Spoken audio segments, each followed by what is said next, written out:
రాష్ట్రంలో దత్తపుత్రులు పుత్రికలు బయలుదేరారు. తెలంగాణలో వైఎస్ఆర్టీపీని కాంగ్రెస్లో విలీనం చేశారు. వైఎస్ రాజశేఖర రెడ్డి గారిని చంపిన పార్టీ, ఆంధ్ర రాష్ట్రాన్ని విడగొట్టిన కాంగ్రెస్ పార్టీ, వైఎస్ విజయమ్మను అవమానించిన జగన్ను జైల్లో పెట్టిన కాంగ్రెస్ పార్టీకి వత్తాసు పలుకుతోంది. కాంగ్రెస్ పార్టీకి అమ్ముడుపోయిన షర్మిల శాస్త్రి ఆంధ్ర రాష్ట్రంలో ఏ మొహం పెట్టుకుని తిరుగుతోంది అని బోరుగడ్డ అనిల్ కుమార్ అన్నారు.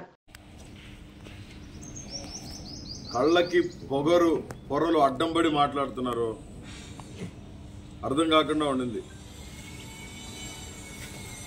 తండ్రిని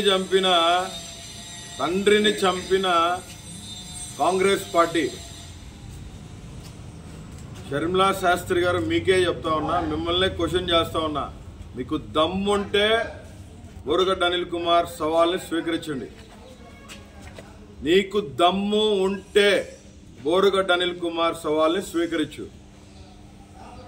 ఈరోజు నేను ఆ అంకుల్ని కలిశాను, ఈ అంకుల్ని కలిశాను, కొండతల అంకుల్ నాతో ఉన్నాడు, రఘువీరారెడ్డి అంకుల్ నాతో ఉన్నాడని మాట్లాడుతూ ఉన్నావు నువ్వు. తెలంగాణలో చాలా మంది అంకుల్స్ నట్టేట ముంచి ఆంధ్రప్రదేశ్కి వలస వచ్చిన షర్మిలా శాస్త్రి గారు సూటి ప్రశ్న, తెలంగాణలో వైఎస్ఆర్టీపీని కాంగ్రెస్కి ఎంతకు అమ్మారు మీరు? మిమ్మల్ని నమ్ముకొని కొన్ని వేల మంది మీతో నడిచిన వాళ్ళని కట్టకట్టి ఏపీలో జనసేన టీడీపీకి అమ్మినట్టు వైఎస్ఆర్టీపీని మీరు కాంగ్రెస్లో విలీనం చేశారు.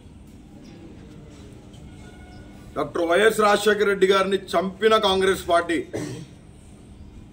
జగనన్నను 16 నెలలు జైల్లో పెట్టి చంపాలని చూసిన కాంగ్రెస్ పార్టీ, వైఎస్ కుటుంబం మొత్తాన్ని రోడ్డు మీద కూర్చోబెట్టి అన్యాయంగా, అక్రమంగా, కిరాతకంగా హింసించిన పార్టీ, భారతదేశంలోనే అన్యాయంగా తలుపులేసి పార్లమెంట్లో కరెంటు తీసి మీడియాని ఆపేసి విభజించి 2 రాష్ట్రాలని, ఆంధ్రప్రదేశ్ 2 ముక్కలు చేసిన దౌర్భాగ్యపు పార్టీ కాంగ్రెస్ పార్టీ. ఇదే కాంగ్రెస్ పార్టీని మీరు, షర్మిలా శాస్త్రి గారు, మీరు దొంగల పార్టీ అని అనలేదా? నా తండ్రిని పొట్టన పెట్టుకున్న పార్టీ అని అనలేదా? డాక్టర్ వైఎస్ రాజశేఖర రెడ్డి గారి పేరు చనిపోయిన తర్వాత కూడా అక్రమంగా, అన్యాయంగా ఎఫ్ఐఆర్లో చేర్చారని మీ తల్లిగారైన విజయమ్మ గారు కంటతడి పెట్టలేదా?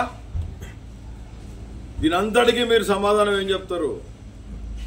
ఎంతకు అమ్ముడు పోయావు మురుసుపల్లి షర్మిలా శాస్త్రి?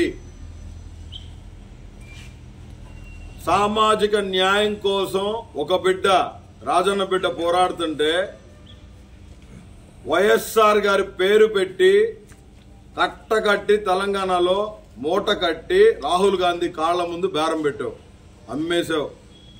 అమ్మేశావు.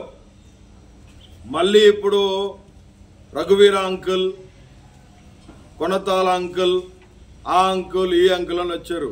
తెలంగాణలో అంకుల్స్ పరిస్థితి ఏంటి? తెలంగాణలో ఆంటీల పరిస్థితి ఏంటి?